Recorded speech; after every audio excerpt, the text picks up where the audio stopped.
100%. అంతేనా?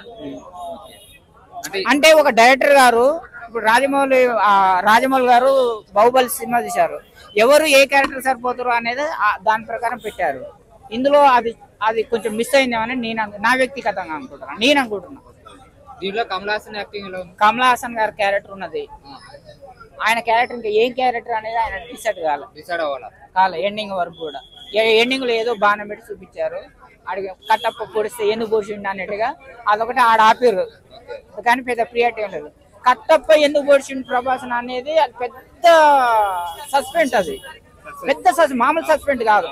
అంత కుక్క కంటే 100 రెట్లు విశ్వాసంగా ఉన్న మనిషి తాను రాజుని చంపడం ఏందనేది పెద్ద సస్పెండ్. నేనైతే ఏడ్చుకుంటూ పోయినా బయటికి. కానీ ఇది ఆయన కమల్ హాసన్ గారు ఒకటి విల్లు పట్టించారు.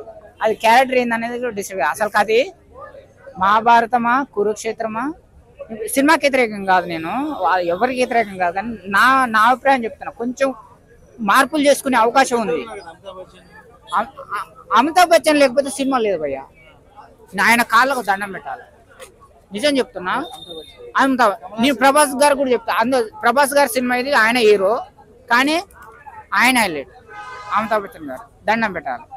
కనిపిస్తుంది కానీ వినిపిస్తలేదు. స్టార్టింగ్ లో సగం ఇంటర్వ్యూ తర్వాత మాటలు వినిపించినాయి అమితాబ్ బచ్చన్ గారి. అంతకుముందు ఆయన ఏం మాట్లాడినా అర్థం కాని పరిస్థితి. అందుకని హైటెక్ సినిమా అందరికి అర్థం కాదు. ఎందుకంటే సాఫ్ట్వేర్కి అర్థం అవుతానంటే ఆ సాఫ్ట్వేర్ ప్రాబ్లం ఉంది అందులో.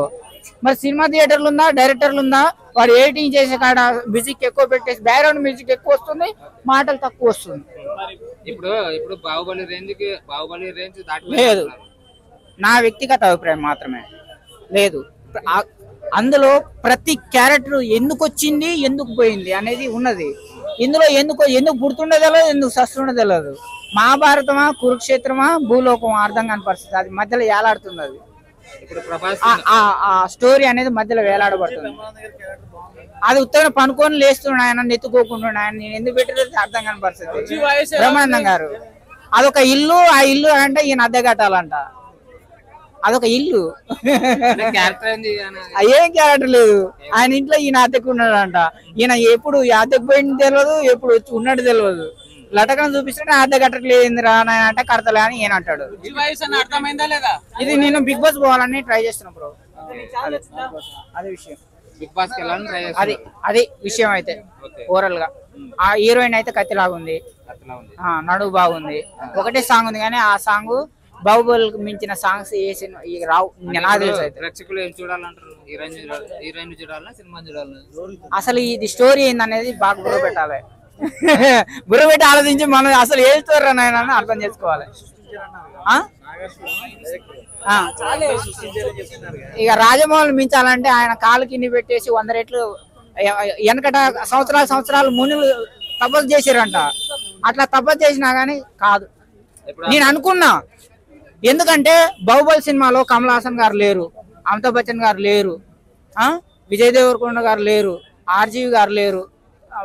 మన రాజమౌళి గారు మాత్రం ఎన్నో తాగేటప్పుడు ఆయన ఎందుకు వచ్చిండు ఉన్నది, ఎందుకు ఎండింగ్ అయింది ఉన్నది, దానికి ఒక క్లారిటీ ఉన్నది. ఆయన ఒక గుడ్డు ఇచ్చిండు. ఆ గుడ్డు ఏం గుడ్డు, ఆ సందర్భం ఏందో ఏం తెలియదు.